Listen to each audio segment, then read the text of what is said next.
கிருஷ்ணகிரி அருகே மது அருந்தியதை தட்டி கேட்ட இளைஞரை போதை கும்பல் இருசக்கர வாகனத்தை ஏற்றி கொலை செய்தது. ஒருவர் கைது செய்யப்பட்ட நிலையில் மற்றவர்கள் காவல்துறையினர் தேடி வருகின்றனர். இதுகுறித்த ஒரு தொகுப்பை பார்க்க இருக்கிறோம். கிருஷ்ணகிரி மாவட்டம் தின்னக்கழனி கிராமத்தைச் சேர்ந்த சின்னத்தம்பி தனது வீட்டின் அருகே அமர்ந்து மது அருந்திய இளைஞர்களை தட்டி கேட்டுள்ளார். அப்போது அவரையும் அவரது மகன் வெற்றியையும் தாக்கிய இளைஞர்கள் இருசக்கர வாகனம் மற்றும் காரில் அங்கிருந்து தப்பிச் சென்றனர். வெற்றியின் நண்பரான கார்த்திக் அந்த இளைஞர்களை விரட்டிச் சென்றார்.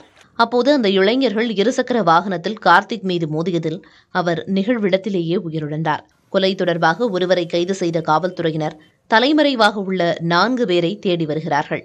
கொலை சம்பவத்திற்கு மதுபோதையே காரணம் என கிருஷ்ணகிரி மாவட்ட காவல்துறை விளக்கமளித்துள்ளது.